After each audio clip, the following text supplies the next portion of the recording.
মানুষ এটাকে নিয়ে 4 বিয়ে করা ফরজ, অথচ ইনসাফ করতে পারে না, খালি বিয়ে করিয়ে যাচ্ছে। আপনি কি আকিজের ছেলে নাকি? আকিজের ছেলে 4 বিয়ে করেছে, বলছে আমিও করব। আরে ভাই করবেন, ঠিক আছে, তার মতো টাকা আছে আপনার? তার খুলনা এক বউ থাকে, যশোরে এক বউ থাকে, রংপুরে এক বউ থাকে, ঢাকা ভার্সিটি স্যার আর এক বউ। তার যে টাকা ও নিজেও জানে না তার কত টাকা আছে, আর আপনি নিজে হিসাব করেও পারেন না তার টাকা আছে কিনা। আপনি আন্দাজে খালি বিয়ে করবেন। তাহলে বিয়ে শুরুই হচ্ছে আমাদের আন্দাজে। এমনকি অধিকাংশ বিয়েতে আজ যে ঝামেলাটা তৈরি হচ্ছে, এখানে যেহেতু বাবা আছে, আমার বাবাও আছে, উনিও ভুল করেছে। বিয়েটা করার সময় ইসলামের নিয়ম হচ্ছে অলিমা করা। এই কথা বলে দেখেন, অলিমা করলে এটা যে ছেলের বাড়ি হয় না মেয়ের বাড়ি হয়? বলেন বলুন, এইটা ইসলাম। আজ ইসলামের এই নিয়ম বাদ দিয়ে যারা অলিমা বাদ দিয়ে বরযাত্রী যায়, মেয়ের বাড়িতে 150, 200, 250 মানুষ নিয়ে যাচ্ছে বরযাত্রী। কোথায় পেয়েছেন ভণ্ডামি? আমি মনে হয় মেয়ের বাবা এই জন্য বলছি নাকি? না, আমি এই জন্য আরো বলছি, কারণ আমার তো ছেলে নেই, আমার তো বাঁচা লাগবে। আমি যা করেছি ওটা ভুল হয়ে গেছে, থুকু। সামনে যেন আর কেউ এটা না করেন। ছেলে বিবাহ দিতে হলে অলিমা করা লাগবে ছেলের বাড়িতে, না মেয়ের বাড়িতে? এই নিয়ম পালন করা যাবে না। যারা বাবা আছেন হাত তোলেন তো। না না, আপনি আন্দাজে হাত তুলেন না, সামনে কিন্তু বরযাত্রী মার যাবে। আমাদের হচ্ছে না, বিবাহ সাথীটা ইসলাম অনুযায়ী হচ্ছে না আমাদের। এটাকে আমি ইয়ারকি মারার জন্য, ফাজলামি করার জন্য বললাম। এটা ইসলামের একটা শিয়ার, একটা নিয়ম। নবীজি যতগুলো বিয়ে করেছেন সব অলিমা করেছেন নিজের বাড়িতে। এক কথা বলে না কেন? আপনি কোথায় পেয়েছেন 200 বরযাত্রী নিয়ে বাড়িতে যাওয়া যাবে? 18 বছর, 20 বছর, 25 বছর একটা মেয়েকে এত কষ্ট করে লালন পালন করে আপনার হাতে দেখছে, এই তো অনেক কিছু। 18 বছর, 20 বছর যে শ্রম দিলে ওই মেয়ের মা বাবা, ওই মেয়ের কাছ থেকে মা বাবার কোনো লাভ নেই। যত লাভ সব আপনার পরিবারে। আপনার সন্তান সে পেটে নেয়, আপনার খেদমত করে, আপনার বাড়িতে রান্না বাড়া করে। কথা বলে না কেন? সব করছে আপনার, এরপরও আবার তার বাবার বাড়ি 200 মানুষ খাওয়াবে। এটা জুলুম না? এই জুলুম যেন কুষ্টিয়া থেকেই বন্ধ হওয়া শুরু হয়। এই মিডিয়া এটা হাইলাইট করবা। এটা আমার নিজের জেলা না। আগামী থেকে জেলায় বিয়ে হলে কোন বরযাত্রী চলবে না, অলিমা করা লাগবে।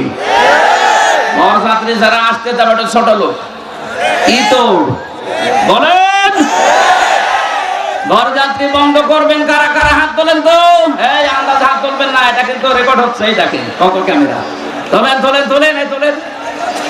কেউ বরযাত্রী যাব না ইনশাআল্লাহ, সব অলিমার দাওয়াতে যাব, ঠিক আছে? কুষ্টিয়া জেলার ইবি থানার অন্তর্গত ঝাউদিয়া কাশীনাথপুর মধ্যপাড়া মাঠ প্রাঙ্গণে যুব সমাজের উদ্যোগে 2 দিন ব্যাপী দ্বিতীয় বাৎসরিক ঐতিহাসিক তাফসীরুল কোরআন মাহফিলের সমাপনী রজনীর স্বনামধন্য সভাপতি, অত্র এলাকার সর্বজন শ্রদ্ধাভাজন ব্যক্তিত্ব, একামতে দ্বীন এই আন্দোলনের সম্মানিত সদস্য জনাব হায়াত আলী বিশ্বাস, ইউনিয়ন আমির ঝাউদিয়া, বাংলাদেশ জামাত ইসলামী কুষ্টিয়া জেলা শাখা।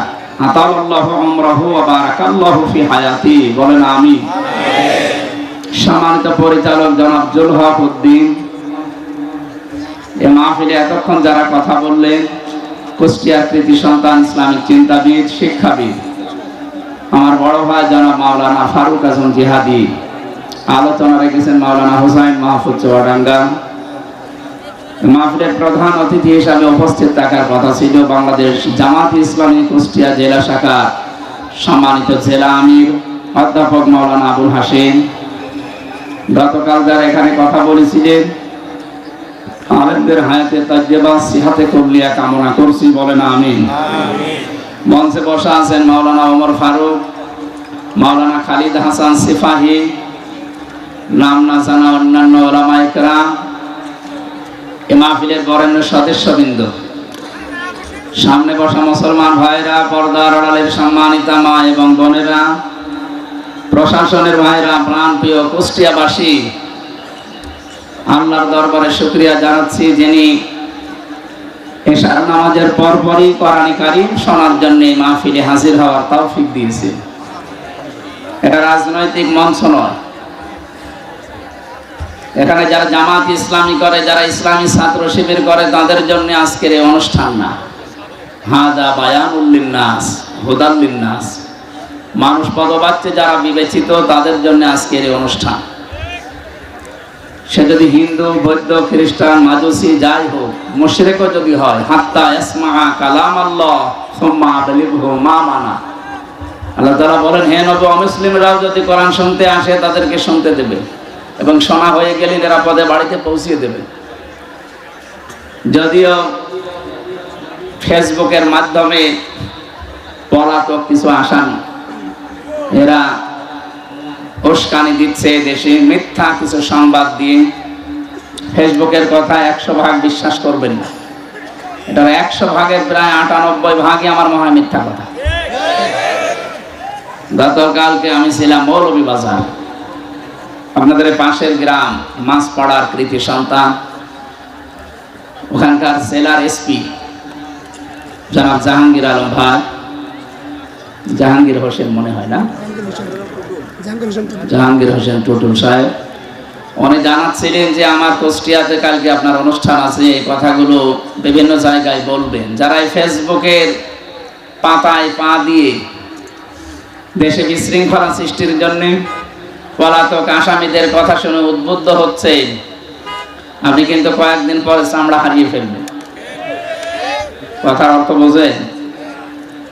বলছেন না, অর্থ বোঝেন না? এদিকে আসেন, আপনাকে জড়ি কোদাল দিয়ে বোঝাচ্ছে। এত বাংলায় বলছি, তাও যদি বুঝতে না পারেন তার মানে আপনিও মনে হয় লাইনে আছে না। আমরা যেন উস্কানিতে পা না দেই। বিশেষ করে ইসকনের বিষয়টা নিয়ে যেটা শুরু হয়েছে,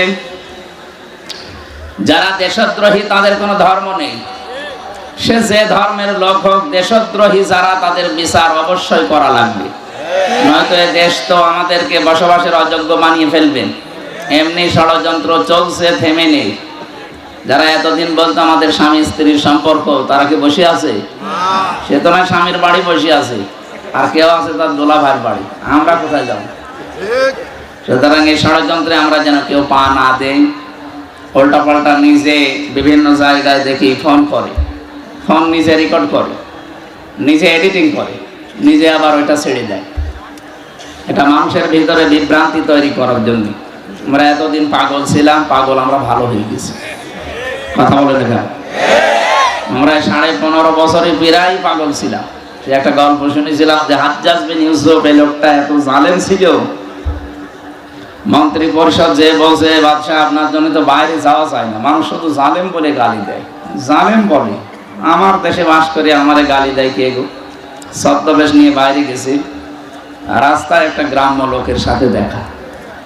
ওকে জিজ্ঞাসা করছে, ওই হাজ্জাজ বিন ইউসুফ লোকটা কেমন? ও তো জালেম। বলেছে জালেম, ওর মেজাজ খারাপ হয়ে গেছে। বলে, বেটা তুই আমার চিনিস না? আমি সে হাজ্জাজ বিন ইউসুফ। ও চিন্তা করছে আমার তো মাথা থাকবে না। বলছে, বাদশাহ আনজার আপনি আমার চেনেন? বলে, না তো, আমি এই গ্রামে রইল যার মাসে 2 দিন মাথা খারাপ হয়, আজকে তোর পয়লা দিন। তুই পাগল? কারে ধরলাম? পাগল বলে ওই দিন বেঁচে দিস, তাছাড়া বাঁচার কথা ছিল। আমরা ওই 15.5 বছরে পাগল বলে বেশি আছি। কথা বলছেন?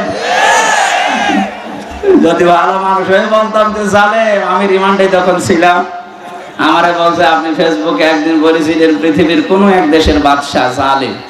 হ্যাঁ আছে। আপনি কাকে বলেছেন? বলেছি দুনিয়ায় 257টা রাষ্ট্র আছে, যে কোনো একটা দেশের বাদশাহ জালেম না। আপনি হাসিনাকে বলেছেন। আর এবার আমি কি নাম লিখেছি? না, জালেম কে আমরা জানি।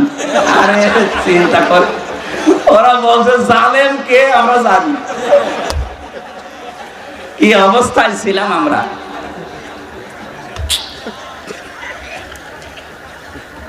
আল্লাহ একটা জগদ্দল পাথর আমাদের বুকের উপর থেকে নামিয়ে দিয়েছেন।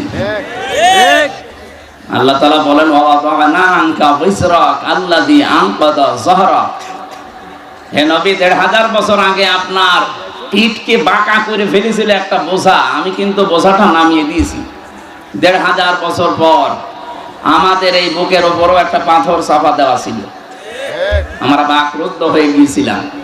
দল মত জাতি বর্ণ ধর্ম নির্বিশেষে ধর্মের লোক পর্যন্ত তারা অসহায় ছিল। এই যে বিশ্বজিৎ, একে আমাদের ধর্মের মানুষ বলেন, একটা হিন্দু মানুষ, তাকে পর্যন্ত ছাড় দেওয়া হয়নি। সে বলেছিল যে ভাই কিসের শিবির কিসের জামাত, আমি তো মুসলমানই না। তারপরও তারা ছাড়ে না। ওকে যে কোপ দিয়েছিল সে আমার সাথে জেলে ছিল এই 3 বছর। শাওন নাম, খুলনার বাড়ি। বলছে এত করে আমারে বলছিল যে ভাই আমি মুসলমান না, আমি আপনাদের মতো হাফ হাতাও না, আমি ফুল হাতা, তারপরও আমি ছাড়ি নাই। কথা বুঝতেছে? আমরা কি ফুল হাতা, আমরা কি হাফ হাতা। যাকে মেরে ফেলা হয়েছিল বিশ্বজিৎ, ওই জন্য বলেছিল আমি কিসের জামাত ইসলাম কিসের শিবির, ভাই আমি ওসব কিচ্ছু জানি না, আমি একটা হিন্দু মানুষ, আমি আপনাদের মতো হাফ হাতাও না, আমি ফুল হাতা অবস্থায় আছি। এরপরও আপনি আমারে ছাড়েন না, কোপের পরে কোপ দিয়ে যান। মনে হচ্ছে যে গাছের উপরে কোপ দিচ্ছে। এই জগদ্দল পাথরকে আল্লাহ নিজে সরিয়ে দিয়েছেন। কে সরিয়েছেন? কেন এই কথা বললাম বলেন তো? আল্লাহ রাব্বুল আলামিন বলেন ওয়া মাকারু মাকারা ওয়া মাকারনা মাকারা ওয়া হুম লা ইয়াশউরুন। সূরা নম্বর 19 নম্বর পারার 20 নম্বর পৃষ্ঠা 4 নম্বর লাইনের 50 নম্বর আয়াতে আছে।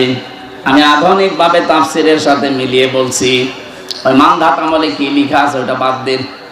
এখন যুগের জ্ঞানের আলোকে বাস্তবতার সাথে আসলে কি মিলাতে হবে আয়াত দিয়ে দেখেন।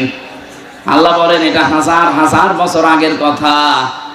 অমাকারু মাকারাও অমাকারনা শব্দ দুইটাই কিন্তু একই। আল্লাহর ক্ষেত্রে ব্যবহার হয় কৌশল, আর কাফেরদের ক্ষেত্রে ব্যবহার হয় ষড়যন্ত্র। আল্লাহ বলেন ষড়যন্ত্র করেছিল, এমন ষড়যন্ত্র করেছে হে নবী আপনার বিরুদ্ধে, ইসলামের বিরুদ্ধে। আকাদে মাকারু মাকরহুম ওয়া ইনদাল্লাহি মাকরুহুম ওয়া ইন কানা মাকরুহুম লিতাজুলা মিনহুল জিবাল। হে নবী ওরা এমন ষড়যন্ত্রের জাল বিছিয়েছিল মনে হচ্ছে পাহাড় পর্যন্ত টলে যাবে। আপনি টের পেয়েছেন চারিদিক থেকে ওরা এমন ভাবে আপনাকে ষড়যন্ত্রের জালে বেঁধেছিল, আপনি তো মানুষ, পাহাড় পর্যন্ত তার জায়গা ছেড়ে দেবে, এমন ষড়যন্ত্র চলছিল। এটা তো ১৫০০ বছর আগে নাজিল হওয়া কথা। আমার তো মনে হয় ৮ সালে একটা নাজিল হয়ে ২৪ সাল পর্যন্ত ছিল। এমন কোন দিক বিভাগ নেই বাংলাদেশে যেখানে ওদের ষড়যন্ত্রের জাল পড়ে নাই। কথা বলে থাকেন। শিক্ষা বিভাগ বলেন, বিচার বিভাগ বলেন, এই দুইটা বিভাগ সবচাইতে বেশি ধ্বংস করে ফেলেছে। অথচ সারা পৃথিবীতে মিথ্যা ছড়িয়ে বেড়াতো যে আমরা ন্যায় বিচার কায়েম করছি। এত বড় ডাহা মিথ্যা কথা বলতে পারবে? ন্যায় বিচার যদি কায়েম হবে, 3টা বছর আমার যে মামলা দিয়েছিলেন ও তো মূল্য চুরির মামলাও না, বানিয়ে একটা মামলা দিয়ে ন্যায় বিচার কায়েম হলে আমি 3 দিনও জেল খাটতাম না। অথচ 3 বছর আমার বিনা কারণে জেলে থাকা লেগেছে। এই কথা বলছেন না? শুধু জেলে থাকাই শেষ না, আমার বাবার কাছ থেকে আপনারা কত টাকা নিয়েছেন বলেন? আমার মামলার আয় এখন কথা বলে, মাঝে মাঝে বলে হুজুর মাফ করে দেন। মাফ করতে পারে, আগে টাকা ফেরত দেন। আগে টাকা ফেরত দেবেন, এরপর মাফ চান।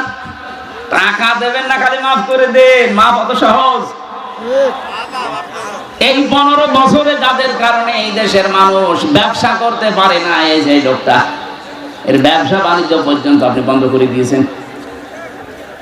যাদের কারণে দেশের মানুষ নিরাপদে চলতে পারে না, আতঙ্কে থাকতো, মিথ্যা মামলা দিয়ে মিথ্যা সাক্ষী দিয়ে জীবনটা নষ্ট করে দিয়েছেন। এখানে অনেক মানুষ বসে আছে, বাস্তব বলছে, আপনি জিজ্ঞাসা করে দেখেন।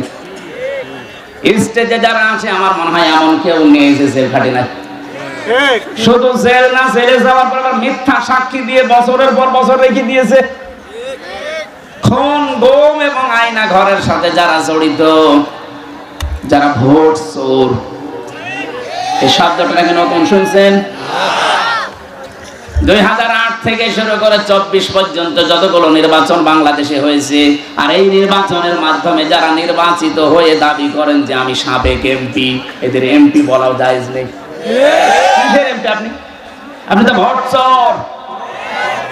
আপনি ভোট হওয়ার আগে 154 জন ঘোষণা দিয়ে দিয়েছেন, দিনের ভোট আপনি রাতে করে ফেলেছেন। কিসের সাবেক এমপি? এমপিদের জন্য, মন্ত্রীদের জন্য ভিআইপি যারা, তাদের জেলখানায় কিছু সুযোগ সুবিধা আছে। এরা যেহেতু এই 3-4 বারে একটা এমপিও না, কিসের এমপি? জনগণ তো ভোট দিয়ে আপনাকে এমপি বানায়নি, সুতরাং আপনি নিজে নিজে দাবি করে এমনি এমপি। কিভাবে এমনি বলেন? 1500 বছর আগে সূরা কলমের তাফসিরে পড়েছি, নবীজি যখন দিন প্রচার করতেন, বিশ্ব নবীকে ওরা প্রথম নাম্বারে পাগল বলেছিল। কি বলেছিল? আল্লাহ বলেন, ওমা সাহিবুকুম বিমাজনুন, হে পৃথিবীর মানুষের আমার নবীকে পাগল বলবা না। কি দেখলে পাগলামির তার ভেতরে? পাগল বলার আমি যতগুলো কারণ তাফসিরে বেশি ফি জিলালিল কোরআনে, 1 নম্বরে 1500 বছর আগে নবীকে ওরা পাগল বলতো, কোনো কারণ নেই, এমনি। কি কারণে? এমনি। এমনি কেন বলতো? কারণ মিডিয়াগুলো তাদের হাতে ছিল, ক্ষমতা ছিল, পাওয়ার ছিল, এসিআর ছিল তাদের, এজন্য মনে যা আসতো তাই বলতো, আর ওইটাই প্রচার হতো। এটা আমার নামে যে মামলা দিয়েছিল, কি আনসার আল ইসলাম নাকি যেন, ছাতা জীবনে নাম আমি শুনিনি, এই নামে মামলা দিয়ে আমার আটক করে 3টা বছর আপনি রেখে দিলেন। কি কারণে বলেন তো? আপনারা শুনছেন না? কি কারণে? এমনি। বলেন এমনি। এখন যদি আমি মুরব্বী করে যুবক মানুষ, এই ভাইরে যদি বলি রাজাকার, কেন বললেন? এমনি। এইটাই চলছিল এই 15.5 বছরে, এইটাই চলছিল। কথা বলেন। 1500 বছর আগে নবীজিকে ওরা পাগল বলার প্রথম 3টা কারণ, তার 1 নম্বরে কারণ এমনি। কারণ কি? আরো জোরে বলেন। ওরা যে এমপি হয়েছিল, উপজেলা চেয়ারম্যান হয়েছিল, মন্ত্রী হয়েছিল, মেয়র হয়েছিল,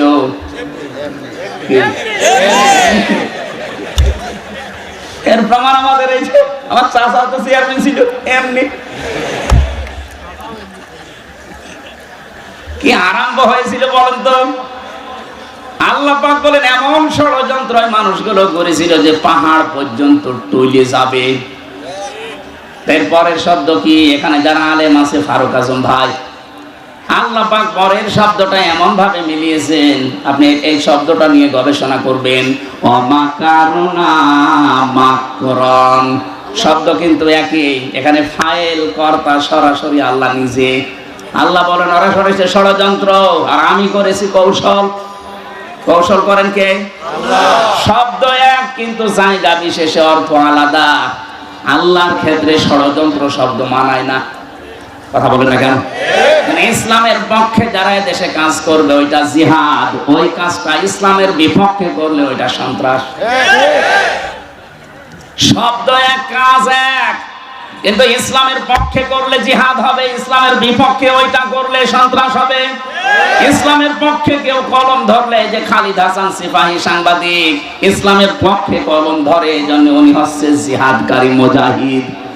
কুষ্টিয়াতে বহু সাংবাদিক আছে ইসলামের বিরুদ্ধে, মানবতার বিরুদ্ধে কলম। আল্লাহ ফান জোর দিয়েছেন, হে পৃথিবীর মানুষেরা, বাংলাদেশিরা একটু নজর করে দেখো, আমি যারা ষড়যন্ত্র করেছিল মানবতার বিরুদ্ধে, দেশের বিরুদ্ধে, ইসলামের বিরুদ্ধে, দেখো তাদের অবস্থা আমি কি করেছি।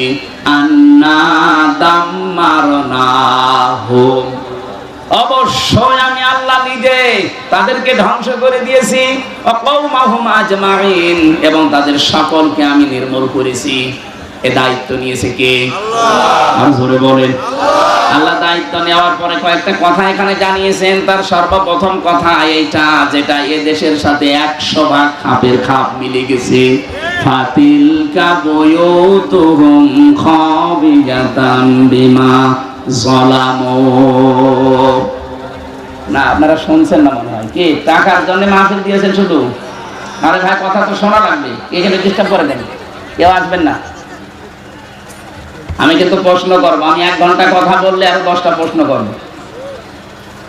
আপনি 1 ঘন্টা কথা শোনার পরে যদি 5টা প্রশ্নের জবাব দিতে না পারেন তো এই ক্লাস করার লাভ আছে? এই সময়টুকু আমার মনে হয় চার দোকানে বসে গল্প করলে ভালো হবে। বলছে ঠিক। আশ্চর্য না, আমরা ক্লাস করছি একটা, এই যে পাশের বিশ্ববিদ্যালয় ক্লাস হয় না ওখানে 45 মিনিট। কয় মিনিট? এখানে ভার্সিটির কেউ নেই? 45 মিনিট ক্লাস যারা নেয় ওদের যোগ্যতা নেই তাই নেয় নাকি? এমন এমন স্যার এই বিশ্ববিদ্যালয়ে আছে যারা 45 মিনিট না 45 ঘন্টা ক্লাস নিলেও কেউ উঠবে না, এমন এমন তথ্য তারা দিতে পারে।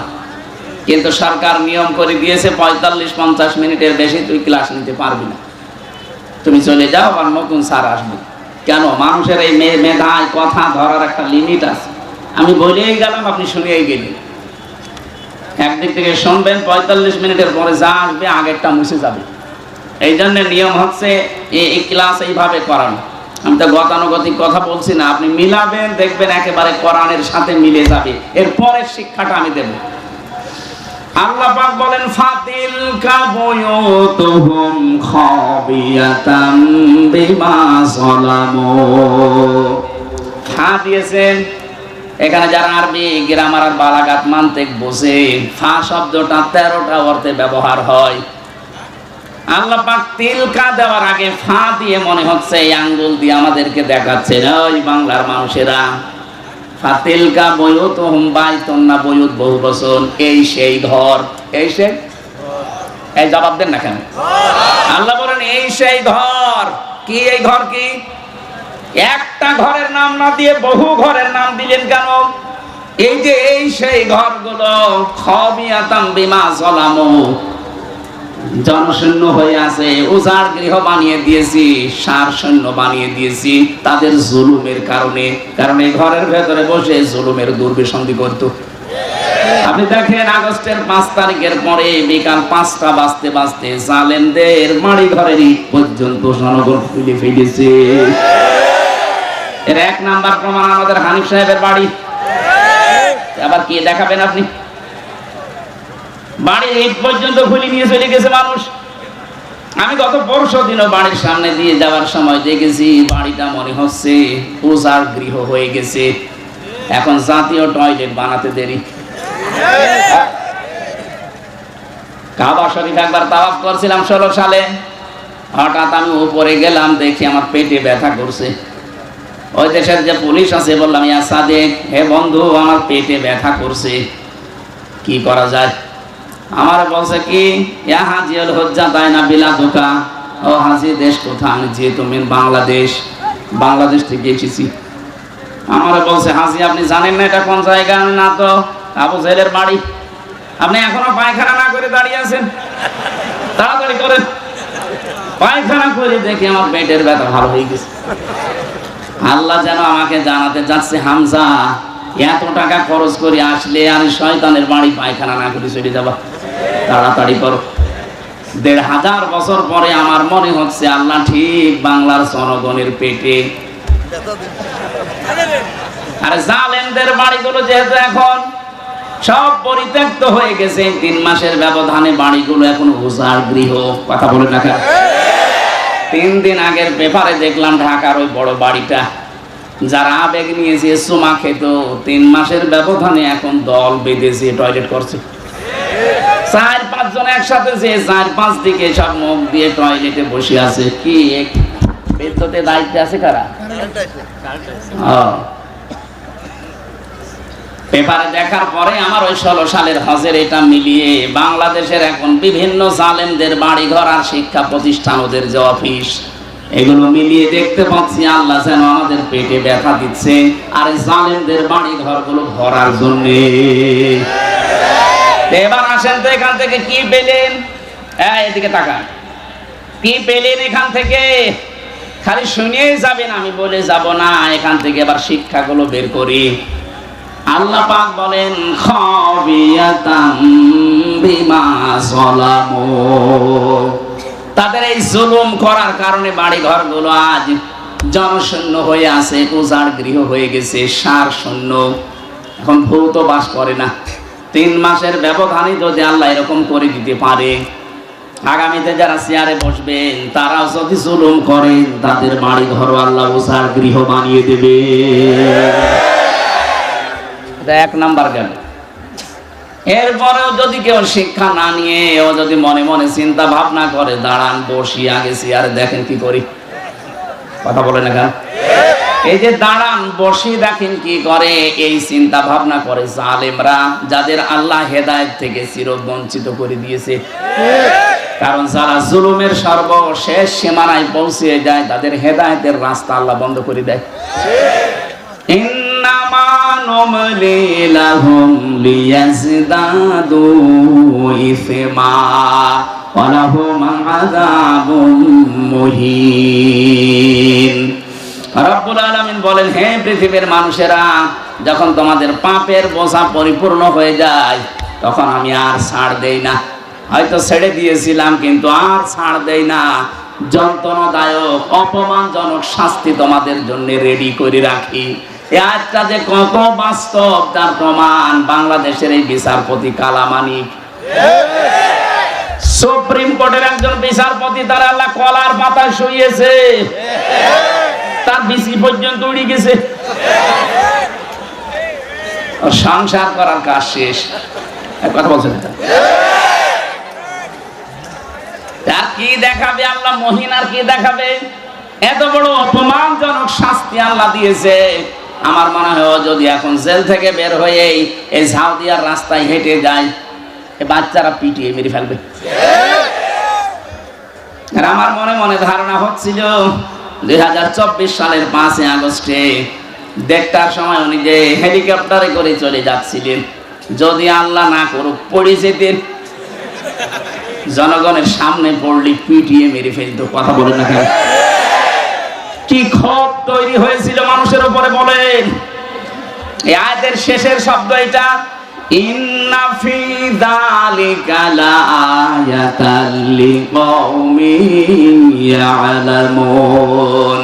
এখানে লাম তাকিদ আছে, ইন্না ফি যালিকা লাআয়াতাল লিকওমিন ইয়ালামুন। এর ভেতরে শিক্ষা আছে ওই জাতির জন্য যারা জ্ঞানী। শুধু শিক্ষা না, লায়াতান অবশ্যই শিক্ষা। কে বলছেন? আল্লাহ। বলেন বলেন। সূরা নমলের 50, 51, 52 নম্বর আয়াত। আল্লাহ এর পরে এবার একটা সুসংবাদ দিচ্ছেন, ওয়াজাইনাল্লাযীনা আমানু ওয়া কানু ইয়াত্তাকুন। এই কঠিন বিপদ এটা যাবার পরে আমি আল্লাহ বাঁচিয়ে দিয়েছিলাম তাদের, যে মানুষগুলো ঈমানদার ছিল আর যারা তাকওয়া অবলম্বন করেছিল। আপনি দেখেন 15.5 বছরে এত জুলুম অত্যাচার নির্যাতনে যাদেরকে কণ্ঠাসা করে রেখেছিলেন, এই মানুষগুলো এখনো পর্যন্ত মাজা খাড়া করে দাঁড়িয়ে আছে। এদের বাঁচিয়েছে কে? বলেন। এদের যতটুকু ঈমান আছে, যতটুকুই তাকওয়া আছে, এই কারণে আমার আল্লাহ দুনিয়ায় বাঁচিয়ে দিয়েছে। আশা করছি আল্লাহ কিয়ামতের ওই কঠিন ময়দানে এই মানুষগুলোকে আল্লাহ বাঁচিয়ে দেবে। এই জন্য আমরা যেন জালেম হয়ে না যাই। অনেক মানুষ কিন্তু এখনো পর্যন্ত দিন গুনতেছে, দাঁড়ান আগে পাই কি। আপনি কি লক্ষ্য করেন না, ফাতিলকা বুয়ুতুহুম খাবিয়াতাম বিমা যালামু। জালেমদের ভাড়গড়ি জুলুম করার কারণে যদি উজাড় গৃহ আল্লাহ বানিয়ে দিতে পারে, আগামী 5 বছর যারা ক্ষমতায় এসে জুলুম করবেন বলে বিভিন্ন ফোন দিয়ে আটতেছেন, আপনার বাড়ি 5 বছর পরে এরকম জালেমের মতো উজাড় গৃহ হবে না, ইন্টারন্যাশনাল পায়খানা হয়ে যাবে। এজন্য সাবধান হবেন, আপনি থামবেন, ওইসব চিন্তা ভাবনা দূর করবেন। বিশেষ করে আমার জেলায় কুষ্টিয়াতে কোনো জালেম যেন চেয়ারে না বসে। এটা আমাদের হাতের সামনে আল্লাহ দেবে ইনশাআল্লাহ। কোন জালেমকে আমরা চেয়ারে দেখতে চাই না। যারাই আসুক তারা যেন নমনীয় আচরণ করে জনগণের সাথে।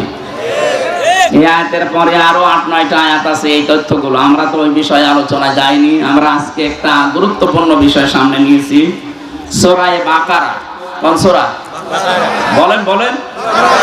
2000 এই 6236টা আয়াত, এটা নির্ভরযোগ্য। 6666টা আয়াত, এটা প্রসিদ্ধ। এটা নির্ভরযোগ্য না, এটা প্রসিদ্ধ। আমাদের সারা পৃথিবীতে এটা চালু আছে যে কোরআনের আয়াত 6666টা, কিন্তু গণনা করে দেখবেন 6236টা হবে। আল্লাহ এতগুলো আয়াতের ভেতরে আমি একটা মাত্র আয়াত পড়েছি, তাও 3 ভাগের 1 ভাগ। আমার আয়াতের ভেতরে যতগুলো তথ্য আছে এই মাথার ভেতরে আল্লাহ দিয়েছে। আমি 1-1.5 ঘন্টা না, আমার যতদিন হায়াত আছে পুরা জীবন যদি এই শব্দটা নিয়ে আমি আলোচনা করি, তাও এত কথা এখান থেকে শেষ হবে না। আমি দেখি কতটুকু ডেলিভারি দিতে পারি। জবান খুলে কোরআনের আয়াত পড়েন আগে। আউযু বিল্লাহি মিনাশ শাইতানির রাজিম। বিসমিল্লাহির রহমানির রহিম।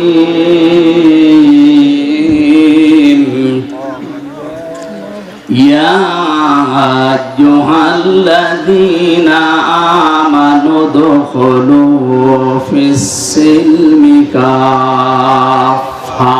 খুব খেয়াল করে শুনবেন, কিছু পয়েন্ট আছে অনেক সূক্ষ্ম। জ্ঞান যদি একেবারেই না থাকে আপনার মাথার ভেতরে, তাহলে বোঝা কঠিন হয়ে যাবে। এই জন্য জ্ঞানী যারা আছেন, আলেম, বাংলা শিক্ষিত, খুব খেয়াল করে মিলাবেন জীবনের সাথে। আশা করি আজকের আলোচনাটা জান্নাতে যাওয়ার জন্য পাতি হয়ে দাঁড়াবে ইনশাআল্লাহ। আল্লাহ ডাক দিলেন এখানে শুধুমাত্র ইমানদারকে, কোন বেঈমানকে আল্লাহ আজকের আয়াতে ডাক দেননি। এই জন্য কোন বেঈমান যদি থাকেন চলে যান, ওই যে চলে তাড়াতাড়ি জানে না, বেঈমানের জন্য আজকের আয়াত না, ওরা তাড়াতাড়ি বের করে দিন। যেটা উঠবে মনে করবেন ওটা বেঈমান না। শুধু প্রসাব পায়খানা আর বিড়ি খাওয়া বাদ দিয়ে কেউ যেতে পারবেন না। বিড়ি যদি নেশা লাগে খুব বেশি, খেয়ে আবার চলে আসবেন। আবার বাইরে কিন্তু পুলিশ আছে, পুলিশের সামনে পড়লে আবার জরিমানা নেবে। চুরি করে খেয়ে আবার চলে আসবেন। আসবেন তো ইনশাআল্লাহ। এটা হাত নষ্ট হয়ে যায়, কলিজা নষ্ট হয়ে যায়। যারা বিড়ি খান আশা করছে এটা ছেড়ে দেবেন। উপকার কোনটা আছে বিড়ির ভেতরে বলেন যে এইটা উপকার আছে? পৃথিবীতে একটাই খাবার যার গায়ে লেখা থাকে যে এটা খেলেই ক্ষতি হয়। কথা বলেন না কেন? মানে লেখা আছে খাইলেই মরবে, মানে ক্যান্সার হবে। ক্যান্সারের কোনো অ্যান্সার নেই, মানে খাইলেই মরবে।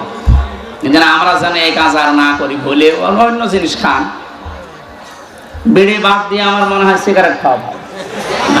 দুইটাই ওটা একটু উন্নত, এটা একটু নরমাল।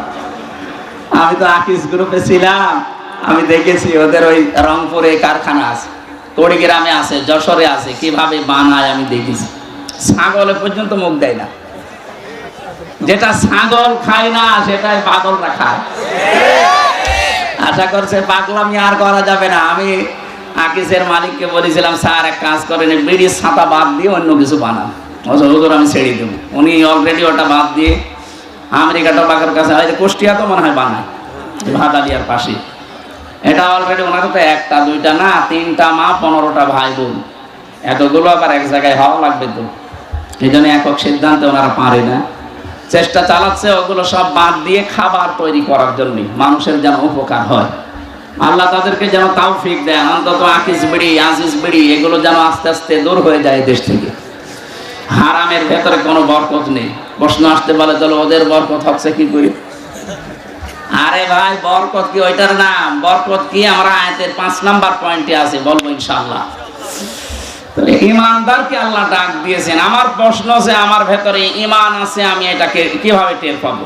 বড় এরকম হায়াত আলী সাহেবের মতো দাড়ি থাকবে নাকি এরকম টুপি মাথায় দেওয়া থাকবে যে বিশাল ইমানদার? না। নবীজিকে সাহাবী প্রশ্ন করলেন, হে নবী আমার ঈমান আছে, আমি কিভাবে টের পাবো? বিশ্ব নবী বললেন, ইযা সাররাতকা হাসানাতুকা ওয়া সাআতকা সাজ্জিআতুকা ফাআনতা মুমিন। যখন তোমার ভালো কাজগুলো তোমাকে আনন্দ দেবে, আর অন্যায় কাজ করলে ভেতর থেকে একটা বাধা আসবে, ব্যারিকেড আসবে, তখন বুঝবা তোমার ঈমান আছে। বাংলাদেশে ভালো কাজ সবার কাছে ভালো লাগে? বলেন। অন্যায় কাজ সবার কাছে অন্যায় লেগেছিল, অন্যায় জানার পর অনেকে আরো আনন্দে বাধা দিয়েছে। কুষ্টিয়ার আশপাশে প্রায় 12-13টা জেলায় আমাকে ঢুকতেই দেয়নি, অথচ এই জেলার মানুষ আমি। যারা দেয়নি তারাও বাইরের না, তারাও এই জেলার মানুষ। কোথায় আছেন আজ? পালিয়েছেন কেন? আমাকে জোর জবরদস্তি করে না রেখেছিলেন, আপনাকে তো জোর করে আমরা পালাতে বলিনি। কোথায় গিয়েছেন? কোন ভালো মানুষ দুনিয়া থেকে পালায় না, পালায় শুধু অপরাধীরা। বোঝা যাচ্ছে আপনি অপরাধী।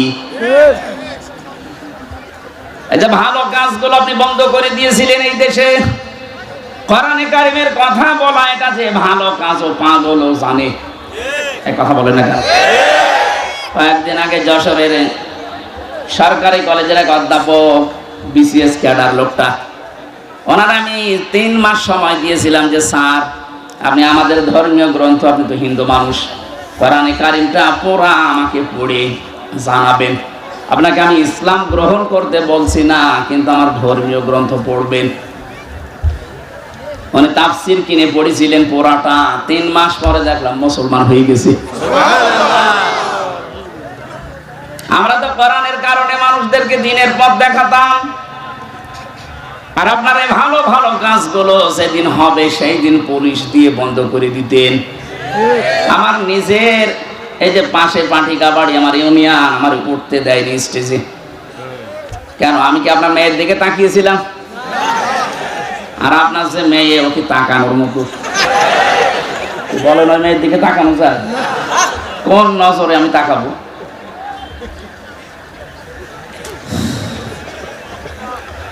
আমার কাটসাট কথা, এই ভালো কাজ যাদের কাছে ভালো লাগে, অন্যায় কাজ দেখলে যাদের কষ্ট হয়, ভেতর থেকে একটা বাধা আসে, বুঝবেন তার ঈমান আছে।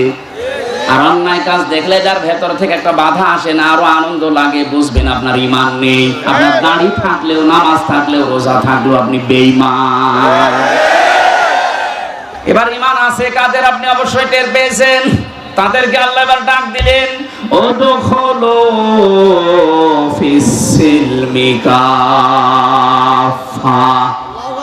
আল্লাহ পাক বলেন তোমরা পরিপূর্ণভাবে ইসলামে প্রবেশ করো। এবার আমি আলেমদেরকে বলছি, এখানে আল্লাহ এখানে সিলমন দিয়েছেন, সিনের নিচে জের দিয়ে সিলমনের বাংলা অর্থ হয় ইসলাম, আর সিনের উপরে জবর দিয়ে বাংলা অর্থ হয় শান্তি। আল্লাহ পাক এখানে কিন্তু ডাক দেননি ইমানদারেরা শান্তিতে প্রবেশ করো, কিসে বলেছেন? ইসলামে। বলেন ইসলামে প্রবেশ করো। এখন আমার প্রশ্ন হচ্ছে, আমি যে ইসলামে আল্লাহর কথা মতো প্রবেশ করব, এটা কি আংশিক না পূর্ণাঙ্গ? আর জোরে বলেন। পূর্ণাঙ্গ যে ইসলামে প্রবেশ করলেন, কোথায় পেলেন? আল্লাহ পাক কাফাতান দিয়েছেন, উদখুলু ফিস-সিলমি কাফা। ইসলামে পরিপূর্ণভাবে প্রবেশ করো, আংশিক না পূর্ণাঙ্গ ভাবে। এ ঘোষণাকার আল্লাহ। তাহলে এই ঘোষণা শোনার পরে আমার বিবেকে কি নাড়া দেয় যে আমি ইসলামে প্রবেশ করেছি, পূর্ণাঙ্গ এটা আমি কিভাবে টের পাবো? কোরআন শরীফ থেকে আয়াত নিয়ে আমি গবেষণা করে চিন্তা ভাবনা করে 5টা বিষয় বের করেছি। একটা দুইটা না, যতগুলো তাফসীর মিলিয়েছি, মুফাসসিরিন ইকরাম লিখেছেন, কোন মানুষের জীবনে যদি এই 5টা আলামত দেখতে পান, 5টা সিম্পটম দেখতে পান, 5টা চিহ্ন দেখতে পান যে না এই 5টাই তার জীবনে আছে, সে যেন মনে করে যে আমি ইসলামে পরিপূর্ণ প্রবেশ করেছি। কুষ্টিয়াবাসী, এবার আপনি মেলাবেন নিজের সাথে একটা একটা করে। 1 নম্বরে আমি ইসলামে প্রবেশ করেছি, এর প্রথম আলামত আমাকে আত্মসমর্পণকারী হওয়া লাগবে। কথা বুঝতেছে? এবার আত্মসমর্পণ করবেন কি করে? করেছিলেন এর আগে আপনি তাকান, আমাদের যিনি জাতির পিতা হযরত ইব্রাহিম আলাইহিস সালাম, গাছের মাথায় বসে কোড়াল দিয়ে তিনি কাঠ কাটছিলেন। আল্লাহ ওখানে ডাক দিয়েছেন, ইদ ক্বালা লাহু রাব্বুহু আসলিম। সূরা বাকারার 131 নম্বর আয়াতের প্রথম অংশে আছে, আল্লাহ পাক বলেন ইব্রাহিম আত্মসমর্পণ করো। তিনি ওখানে বললেন, আল্লাহ এখান থেকে আমি কি করে আত্মসমর্পণ করি? আল্লাহ পাক বলেন গাছের মাথায় কাঠ কাটা বাদ দিয়ে খাতনা করো কোড়াল দিয়ে, এইটাই আত্মসমর্পণ। এখন এই জন্য পুরা ইব্রাহিম নবীর পুরা জীবন পড়ে দেখেছি, আল্লাহ 50টা পরীক্ষা করেছিলেন, এটা 50 নাম্বার। উনি গাছের মাথায় বসে খাতনা করে আল্লাহকে বললেন, আসসালামতু লিরাব্বিল আলামিন, বিশ্বজগতের প্রতিপালক আমি আল্লাহর কাছে আত্মসমর্পণ করলাম, আমার নিজের বলতে আর কিচ্ছু নেই, সব আমি এখন সমর্থন করলাম। কাকে? আর জোরে বলেন, সব সমর্পণ করে দিয়েছি আমি আল্লাহকে, আমার নিজের বলতে আর কিছু নেই। এটা আপনি কিভাবে বাস্তবে দেখাবেন আল্লাহকে? উনি তো 50টার একটা দেখালেন যে খাতনা করলে। বিজ্ঞান এখন এই শব্দটা নিয়ে গবেষণা চালিয়েছে। পৃথিবীর এই একটাই জাতি যারা খাতনা করে, ইব্রাহিমকে যারা জাতির পিতা মানে। অন্যান্য ধর্মে যারা আছে তারা কিন্তু খাতনা করছে না, যদিও বিজ্ঞান সম্মত, এটা স্বাস্থ্যসম্মত। খাতনা করলে অনেক রোগ থেকে আপনাকে বাঁচিয়ে দেবে আল্লাহ। এই জন্য অনেক হিন্দু যারা শিক্ষিত, যারা মার্জিত, ওরা চুরি করে রাতের আধারে মুসলমানদের ডাক্তার দিয়ে চুরি করে খাতনা করে নিচ্ছে। আমরা যদি অনেকে মনে করি খাতনা করা মানে মুসলমানই না, এটা ইব্রাহিম নবীর একটা সুন্নাহ, একটা আদর্শ, একটা রীতিনীতি। ওনাকে জানলা 50টা পরীক্ষা করেছিলেন, 50টা পরীক্ষায় তিনি উত্তীর্ণ হয়েছেন। 50 নাম্বার পরীক্ষা ছিল এই খাতনা করা। আমরা যারা জাতির পিতা ইব্রাহিমকে মানি, তারা এই খাতনা করি কিনা? আরো ধরে বলেন। যারা জাতির পিতা ইব্রাহিম নবীকে মানেন না, অন্য কাউকে মানেন, তাদের আর খাতনা করার দরকার নেই, তারা থাকবেন ফুল হাতা। কথা বলছেন এখন? যারা আদর্শ আপনি তাকেই মানেন না, তে আপনারও কাটার দরকার কি? আশা করছে আমার আর নিচে নামা লাগবে না। এই কথা বলুন। এটা নিয়ে ভাগাভাগি করা বন্ধ করে দেন। জাতির পিতা একজন, আল্লাহর ঘোষণা দেওয়া, তার নাম আরো জোরে বলুন, মিল্লাতা বিকুম ইব্রাহিম হুয়া সাম্মাকুমুল মুসলিমিন। এই যে হুয়া আছে, হুয়ার ফাইল কর্তা সরাসরি হযরত ইব্রাহিম আলাইহিস সালাম। কোন কোন তাফসিরে আল্লাহর নাম আছে, কিন্তু তিনি আমাদের জাতির পিতা, এই কারণে আমাদের নাম রেখেছেন মুসলিম। নাম কি? এখানে আমি সহ যারা বাবা আছি, বাবাদের এখানে 11টা দায়িত্ব এসে যায়। বাবা আছেন কারা? হাত তোলেন তো। এই আন্দাজ হাত তুলেন না, আমি কিন্তু 11টা জিজ্ঞাসা করবো, আন্দাজে বাবা হওয়া। বাবা হলে আপনাকে 11টা কাজ করা লাগে। প্রথম নাম্বারে তার অর্থবোধক একটা নাম রাখবেন। আমাদের জাতির পিতা যেমন একটা অর্থবোধক নাম আমাদের রেখে দিয়েছিলেন, নাম রেখেছিলেন মুসলিম। নাম কি? কি সুন্দর নাম দেখেন তো, আত্মসমর্পণকারী। আর আমরা এমনও বাবা পেয়েছি, নাম রেখে দিয়েছে এমন নাম, হিন্দু না মুসলমান বোঝা যায় না। এরকম নাম দেশে নেই, নাই নিলাম। আপনি কেন এমন নাম রাখবেন যেটা হিন্দু না মুসলমান বোঝা যায় না? আপনি তো মুসলিম জাতির পিতা ইব্রাহিমের সন্তান, এমন একটা নাম রাখবেন যে নামের ভেতরে আমার আল্লাহর পরিচয় পাওয়া যায়। কি সুন্দর একটা অর্থবোধক নাম আমাদের পিতা দিলেন। দেখেন, হুয়া সাম্মাকুমুল, এখানে আলেম নেই, জবান খুলে কোরআনের আয়াত পড়েন না কেন? হুয়া সাম্মাকুমুল মুসলিমিন। আমাদের পিতা এবার কি করলেন? আত্মসমর্পণ। এবার তাকাবেন আপনি একটা একটা করে, আমি বলছি। আপনি যে ইসলামে প্রবেশ করেছেন তার প্রথম আলামত এইটা, আপনি দেখবেন আপনার জীবনে মেলে কিনা। খুব সূক্ষ্ম বিষয়টা। আওয়াসা বিহা ইব্রাহিম বানিহি ওয়া ইয়াকুব ইয়া বানিয়া ইন্নাল্লাহা আসতাফা লাকুমুদ্দিন ইলা আখিরি আয়াত। সূরা বাকারার 132 নম্বর আয়াতের প্রথম অংশে আছে, আল্লাহ পাক বলেন, তোমাদের জাতির পিতা ইব্রাহিম এবং ইয়াকুব তার সন্তানদেরকে ইন্তেকালের আগে ওসিয়ত গুলো করেছিল। হে আমার আদরের সন্তানেরা, অবশ্যই আল্লাহ, এই ভালো করে, হে আমার আদরের সন্তানেরা, অবশ্যই আল্লাহ ইন্নাল্লাহা আসতাফা লাকুমুদ্দিন, তোমাদের জন্য মনোনীত করেছেন, নির্বাচিত করেছেন, চয়ন করেছেন, চুজ করেছেন একটা দিনকে। কাকে?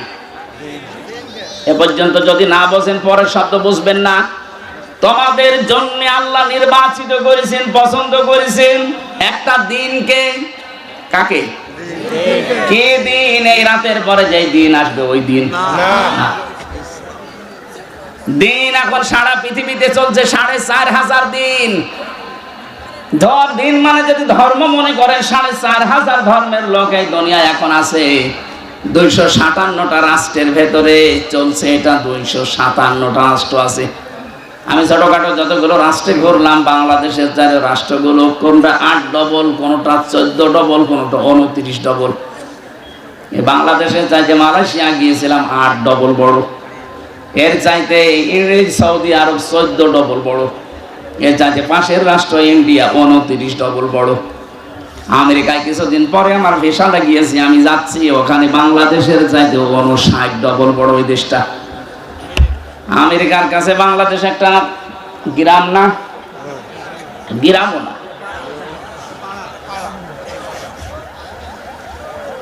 সারা পৃথিবীতে ৮০০ কোটির উপরে মানুষ আছে।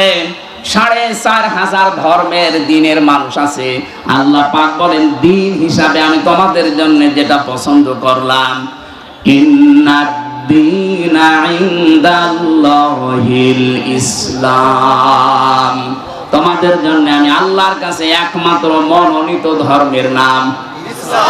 কত সূক্ষ্ম বিষয় দেখেছেন। জাতির পিতা ইব্রাহিম এবং ইয়াকুব তাদের সন্তানদেরকে বলেছে তোমাদের জন্য একটা দিন আল্লাহ নির্বাচিত করেছেন।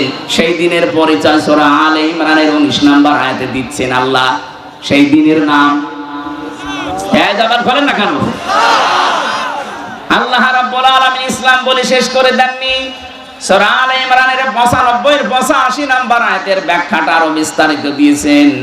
অমায়াবতাগি গায়রাল ইসলামি দীনান ফালাই ইউকবালা মিন ওয়া হুয়া ফিল আখিরাতি মিনাল খাসিরিন। তাম দুনিয়ায় কেউ যদি ইসলাম বাদ দিয়ে অন্য কোন নিয়ম নীতির দিন দিয়ে আমি আল্লাহকে রাজি করতে চাই, ফালাই ইউকবালা মিন, ইউকবালার আগে লান আছে, এর আগে ফা আছে। এর বাংলা অর্থ দাঁড়িয়েছে কোশ্চিন কালেও হবে না। আল্লাহ পাক বলেন তোর জীবনের কোন ইবাদত বন্দেগী আমি আল্লাহর কাছে কবুল হবে না যদি ওটা ইসলাম বাদ দিয়ে অন্য কিছু নিয়ম নীতিতে হয়। আপনি কি সৌভাগ্যের অধিকারী খেয়াল করেন? ৪৫০০ ধর্ম দিয়ে আজ যারা তাদের সে দেবতা বলেন, ভগবান বলেন, যিশু বলেন, যত রকমের চার ইবাদত করে মানুষ যেতে চাচ্ছে, কিন্তু সবাই এক জায়গায়। কেউ উপরওয়ালা বলে, কেউ গড বলে, কেউ ভগবান বলে, কেউ দেবতা বলে, আমরা আল্লাহ বলি। সবাই যেতে চাচ্ছে ওনার কাছে। আল্লাহ পাক বলেন ৪৫০০ ধর্মের একটা দিয়েও হবে না, আমার কাছে পৌঁছাতে হলে ইসলাম লাগবে। এই আয়াত দিয়ে এক কথায় নির্দ্বিধায় দলিল দেওয়া যায় ৪৫০০ ধর্মের যারা আছেন আপনাদের সব কর্ম মাটি মারা যাচ্ছে। শুধু দুনিয়ায় শেষ আপনাদের না, ওয়া হুয়া ফিল আখিরাতি মিনাল খাসিরিন, সবচাইতে মারাত্মক ক্ষতিগ্রস্ত হবেন আপনি আখিরাতে। আমরা যদি দুনিয়ায় কিছুই না পাই দিন ইসলাম মেনে, অন্তত আখিরাত আমাদের নষ্ট হচ্ছে না। কথা বলে ঠিক কিনা? এই জন্য আমাদের এখন থেকে সিদ্ধান্ত নেওয়া লাগবে যা করি যেন দিনের ভেতরে থাকে। দিন মানে রাতের পরে যে দিন আসবে ওই দিনের ভেতরে, ইসলামের ভেতরে। কিসের ভেতরে? বিবাহ শাদী করতে হলেও দিনের ভেতরে থাকা লাগবে। আজ বাংলাদেশে বহু বিয়ে শুরু হয়, বহু বিবাহ শুরু হয় হারাম কাজ দিয়ে। এদেশে অনেক মানুষ মনে করে ৪ বিয়ে করা ফরজ, সুন্নাত, নফল, ওয়াজিব না, কিচ্ছু না। এটা সিস্টেম আছে। কোরআনে কারিমে সূরা নিসার ৩ থেকে ৫ নম্বরে আয়াতগুলো যে নাজিল হয়েছে, আপনি একটু ঐতিহাসিক প্রেক্ষাপটগুলো খেয়াল চান। অধিকাংশ মানুষ এটাকে নিয়ে ৪ বিয়ে করা ফরজ, অথচ ইনসাফ করতে পারে না, খালি বিয়ে করিয়ে যাচ্ছে। আপনি কি আকিজের ছেলে নাকি? আকিজের ছেলে ৪ বিয়ে করেছে, বলছে আমিও করব। আরে ভাই করবেন, ঠিক আছে, তার মতো টাকা আছে আপনার? তার খুলনা এক বউ থাকে, যশোরে এক বউ থাকে, রংপুরে এক বউ থাকে, ঢাকা ভার্সিটি স্যার আর এক বউ।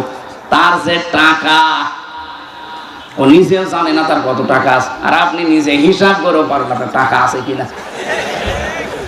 আপনি আন্দাজে খালি বিয়ে করবেন। তাহলে বিয়ে শুরুই হচ্ছে আমাদের আন্দাজে।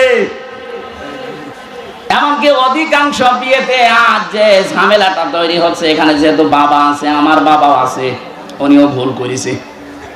বিয়েটা করার সময় ইসলামের নিয়ম হচ্ছে অলিমা করা। এই কথা বলে দেখেন, অলিমা করলে এটা যে ছেলের বাড়ি হয় না মেয়ের বাড়ি হয়? বলেন বলুন, এইটা ইসলাম। আজ ইসলামের এই নিয়ম বাদ দিয়ে যারা অলিমা বাদ দিয়ে বরযাত্রী যায়, মেয়ের বাড়িতে 150, 200, 250 মানুষ নিয়ে যাচ্ছে বরযাত্রী, কোথায় পেয়েছে ঘন্টামি? আমি মনে হয় মেয়ের বাবা এই জন্য বলছি নাকি? না, আমি এই জন্য আরো বলছি কারণ আমার তো ছেলে নেই, আমার তো বাঁচা লাগবে। আমি যা করেছি ওটা ভুল হয়ে গেছে, থুকু। সামনে যেন আর কেউ এটা না করেন। ছেলে বিবাহ দিতে হলে অলিমা করা লাগবে ছেলের বাড়িতে না মেয়ের বাড়িতে? এই নিয়ম পালন করা যাবে না। যারা বাবা আছেন হাত তোলেন তো। না না, আপনি আন্দাজে হাত তুলেন না, সামনে কিন্তু বরযাত্রী মার যাবে। আমাদের হচ্ছে না, বিবাহ শাদীটা ইসলাম অনুযায়ী হচ্ছে না আমাদের। এটাকে আমি ইয়ারকি মারার জন্য, ফাজলামি করার জন্য বললাম? এটা ইসলামের একটা শিয়ার, একটা নিয়ম। নবীজি যতগুলো বিয়ে করেছেন সব অলিমা করেছেন নিজের বাড়িতে। এক কথা বলেন না কেন? আপনি কোথায় পেয়েছেন 200 বরযাত্রী নিয়ে বাড়িতে যাওয়া যাবে? 18 বছর, 20 বছর, 25 বছর একটা মেয়েকে এত কষ্ট করে লালন পালন করে আপনার হাতে দেখছে, এই তো অনেক কিছু। 18 বছর 20 বছর যে শ্রম দিলে ওই মেয়ের মা বাবা, ওই মেয়ের কাছ থেকে মা বাবার কোনো লাভ নেই। যত লাভ সব আপনার পরিবারে। আপনার সন্তান সে পেটে নেয়, আপনার খেদমত করে, আপনার বাড়িতে রান্না বাড়া করে। কথা বলে না কেন? সব করছে আপনার, এরপরও আবার তার বাবার বাড়ি 200 মানুষ খাওয়াবে। এটা জুলুম না? এই জুলুম যেন কুষ্টিয়া থেকেই বন্ধ হওয়া শুরু হয়। এই মিডিয়া এটা হাইলাইট করবা, এটা আমার নিজের জেলা না। আগামী থেকে জেলায় বিয়ে হলে কোন বরযাত্রী চলবে না, অলিমা করা লাগবে। বরযাত্রী যারা আসতে যাবে ওটা ছোট লোক, ইতর বলেন। বরযাত্রী বন্ধ করবেন কারা কারা? হাত তোলেন তো। এই আন্দাজ হাত তুলবেন না, এটা কিন্তু রেকর্ড হচ্ছে। এই দেখেন কত ক্যামেরা। তোলেন তোলেন তোলেন, এই তোলেন। কেউ বরযাত্রী যাব না ইনশাল্লাহ, সব অলিমার দাওয়াতে যাব, ঠিক আছে? বলছেন না, এ জেলার মানুষ তো খুব ঝামেলা। আমার আফসোস, এই জেলায় আমার জন্ম নেওয়ার জন্য। কারণ এই জেলায় এমন একটা কাজ চলে পৃথিবীর কোন জায়গায় নেই, যে পুলিশ পাহারা দিয়ে গাঁজা খাওয়ায়। সারা পৃথিবীর এই একটা জায়গা যেখানে পুলিশ পাহারা দিয়ে গাঁজা খাওয়াচ্ছে, আর বলছে বাবা খা। আর একটা জায়গা আছে বগুড়া, মহাস্থানগড়, ওখানে এরকম না, পুলিশ দেখলে তারা একটু দৌড় মড়ি দেয়। আর এখানে পুলিশ দেখলাম পাহারা দিয়ে খাওয়াচ্ছে, যা খাবি খা। সারা বাংলাদেশে গাঁজা কোড়ালে চাই কয় মন হবে, তার চাইতে বেশি মন গাঁজা পাওয়া যাবে লালনের মাঝারি। কোন কারণে এখানে যান বলেন তো? এখানে গেলে মানুষ শিরিক করে, বেদাত করে, ঈমান হারায়। এক কথা বলেন না কেন? এতগুলো মাজার বাংলাদেশে ভাঙা হলো, কই এইটার গায়ে হাত দিলেন না কেন? এইটা ভেঙে ফেলার দরকার ছিল। বলে না, লালন আল্লাহর ওলি। কিসের ওলি? ও কোন ধর্মের লোক নিজেও জানে না। আর ওর ওখানে যে শিরিক হচ্ছে, কবরে মানুষ সেজদা দেখছে, এই প্রকাশ্য গোনাগুলো যদি বন্ধ করতে পারতাম, এই জেলার উপরে আল্লাহর রহমত আরো বেশি নাজিল হতো। ঠিক বললেন, বুঝে শুনে বুঝেছেন?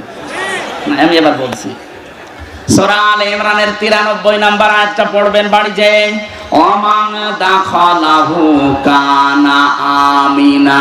আমি সবাইকে বলছি, এটা খুব দরকার। ওমান দাখালাহু কানা আমিনা। কেউ যদি এই কাবার এলাকায় প্রবেশ করে, আমি আল্লাহ তাকে নিরাপত্তা দিয়ে দেই। এই ভালো করে বোঝেন, এটা কাবার এলাকায় প্রবেশ করলে নিরাপত্তা দেয় কে? আরো জোরে। বাংলাদেশ কি কাবা শরীফ? এটা কাবা থেকে 6000 কিলোমিটার দূরে। কাবার এলাকায় কেউ প্রবেশ করলে যদি বাবার খুনিও হয়, তারপরেও তাকে কিছু বলে না, দেখে বলে ঠিক আছে যান, ছেড়ে দিলাম।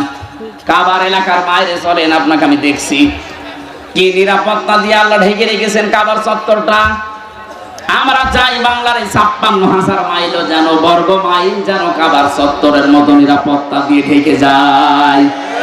এটা ঢেকে দিতে হলে কি করা লাগবে? সূরা আনআম ৭ নাম্বার পারা ১৭ নাম্বার পৃষ্ঠার ১ম নাম্বার লাইনের ৮২ নাম্বার আয়াতে আল্লাহ তথ্য দিয়েছেন, আল্লাযীনা আমানু ওয়া লাম ইয়ালবিসু ঈমানাহুম বিযুলমিন উলাইকা লাহুমুল আমনু ওয়া হুম মুহতাদুন।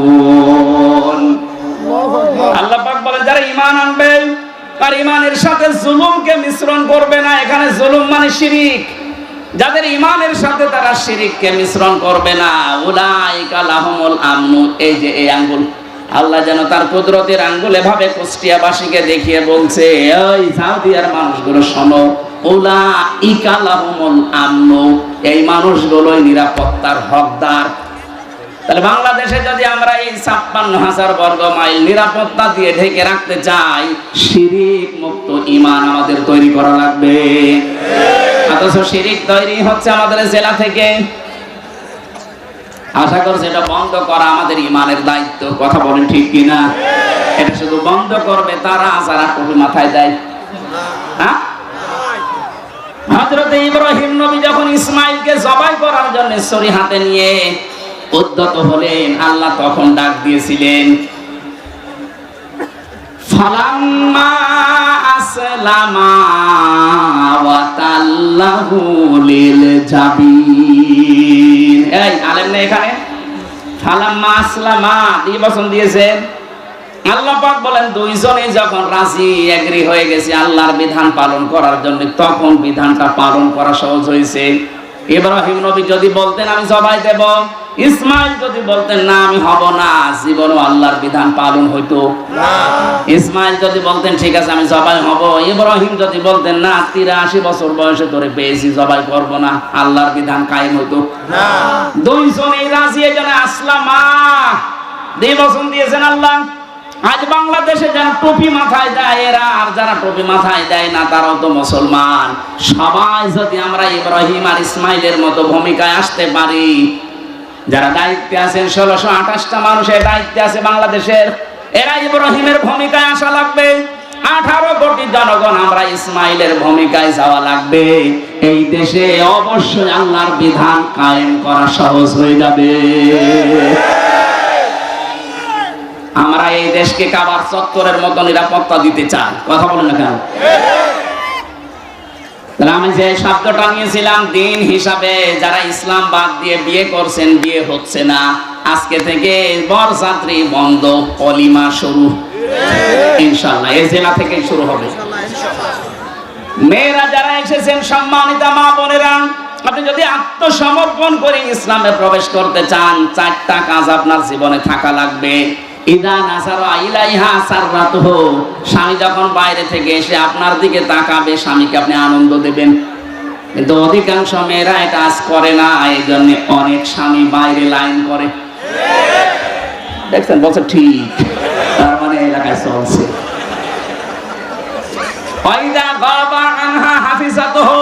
যখন স্বামী বাইরে যাবে নিজেকে হেফাজতে রাখবেন, নিজের ইজ্জত আবরু সম্ভ্রম, স্বামীর সন্তান, স্বামীর সম্পদ, এগুলো হেফাজত করে রাখবেন। এটা আত্মসমর্পণকারী নারী এর গুণাগুণ। 3 নম্বরে আলা দীনি যাওজাতিহা, স্বামী যখন বাইরে থাকবে, খেতিনের কাজে হোক, ইসলামের কাজে হোক, মানবতার সেবায় হোক, স্বামী যখন বাইরে থাকবে তাকে সাহায্য করবেন, আরো সময় দেবেন, তাকে উদ্বুদ্ধ করবেন, ছাড় দেবেন না আপনি আরো তার প্রতিবন্ধকতা সৃষ্টি করেন। তো কি করে বেড়াও তুমি? কি করার মানে আপনার স্বামী মানবতার সেবা করে, ইসলামের কাজ করে, একথা বলছে। দেখেন, আপনি শুধু নামাজ পড়ে রোজা রেখে কালো বোরকা পরে নেককার হতে পারবেন না। স্বামীকে দিনের কাছে আপনাকে ছাড় দেওয়া লাগবে। কুষ্টিয়ার মেয়েদেরকে বিশেষ করে বউ যারা আছেন তারা স্বামীকে ছাড় দেবেন, উদ্বুদ্ধ করবেন দিনের কাছে। 4 নম্বরে স্বামী যদি আদেশ করে ওটা যদি জায়েজ হয়, জীবন থাকতে আপনাকে মানা লাগবে। আমি স্বামী, যত স্বামী এখানে বসে আছি আমরা, প্রতিটি স্বামী আমরা চাই বিয়ের পরে আমাদের মা বাবা আমাদের সাথে থাকবে। কথা বলে না কেন? এটা আমরা পছন্দ করি কিনা? 100 ভাগের 80 ভাগ মহিলা এটা চাই না। আপনি নামাজ পড়ে রোজা রেখে জান্নাত পাবেন না, আপনার আত্মসমর্পণই হয়নি। এটা 4টা বললাম। আল্লাহ রাব্বুল আলামিন বলেন, তুমি ইসলামে প্রবেশ করলে কিনা তার প্রথম আলামত হচ্ছে আত্মসমর্পণ করবা। দিন হিসাবে ইসলাম বাদ দিয়ে অন্য কিছু মানা যাবে না। আরো জোরে। সুতরাং যৌতুক প্রথা দিনে আছে, ইসলামে আছে। যৌতুক দিয়ে যারা বিয়ে করে, যৌতুক নিয়ে যারা বিয়ে করে, এটা হিন্দুদের রীতি। এটা গায়ে হলুদ দেওয়া, এটা হিন্দুদের রীতি। এই কথা বলে দেখা। আশা করছি দিনের বাইরে যেটা আল্লাহ বর্ণিত করেছেন এর বাইরে আমাদের যাওয়া যাবে না। ফালা তামুতুন্না ইল্লা ওয়া আনতুম মুসলিমুন। রব্বুল আলামিন বলেন, ইব্রাহিম নবীর সন্তানদেরকে বলেছিল, ছেলেরা যাই করো মুসলমান না হয়ে মরো না, কারণ মুসলমান না হয়ে কবরে গেলে কবর তোমাকে কিন্তু ছাড়বে না। কথা বলে ঠিক কিনা? আমরা যাই করি আত্মসমর্পণ করবো, আর মুসলমান না হয়ে কবরে আমরা যাব না ইনশাআল্লাহ। 2 নম্বরে আমি বেশি ইখলাস অর্জন করা লাগবে। 3 নম্বরে আকীদা শুদ্ধ করা লাগবে। 4 নম্বরে উন্নত চরিত্র অর্জন করা লাগবে। 5 নম্বরে লেনদেনে স্বচ্ছ থাকা লাগবে। এটা বাংলাদেশে একেবারে দূর হয়ে যাচ্ছে। দেখতে মনে হয় আকাশ থেকে পালিয়ে এসেছে, খুব ভালো মানুষ, কিন্তু লেনদেন করে দেখবেন ওর মতো হারামি আর নেই। দোকানে বাকি যদি খায়, দোকানের সামনে দিয়ে যায় না, অন্য রাস্তা দিয়ে যায় না। আপনি ইসলামে প্রবেশ এখনো পরিপূর্ণ করেননি। আকীদা বিশুদ্ধ করা লাগবে। কেন বলছি? বাংলাদেশে একটা মুসলিম দলের উপর একটা মিথ্যা তহমত দিয়ে বলা হয় যে ওদের আকীদা ঠিক নেই। অথচ বাংলাদেশে যদি আকীদার প্রশ্ন করেন, সবচাইতে শুদ্ধ আকীদার মানুষ হচ্ছে এই দেশে যারা একামতে দিন কায়েম করতে চায়। মুসলিম দলের উপর একটা মিথ্যা তহমত দিয়ে সারা বছরের পর বছর এই তহমতটা আপনি চালিয়ে দিচ্ছেন। আপনার আকীদা ঠিক আছে? ফাঁসির দড়িটা গলার কাছে আসুক, আকীদা কত প্রকার কি কি সব বেরিয়ে যাবে। ভণ্ডামি করার জায়গা পান না। আকীদার যে কিতাবগুলো আছে, আমি তাফসীরের কিতাব থেকে, হাদিসের কিতাব থেকে পড়ার জন্য আহ্বান জানাচ্ছি। আমার 9:30টায় ওঠার কথা, হরিপুরে আর 5 মিনিট আছে। আজকের মতো আমি শেষ করে দিচ্ছি। পাঠিকা বাড়ি আছে এই সামনে মাসে, আজকের এই মাসে 27 তারিখে রাত 9:30টায় উঠবো। যত রাত পর্যন্ত পারি কথা বলবো ইনশাআল্লাহ। আল্লাহুম্মা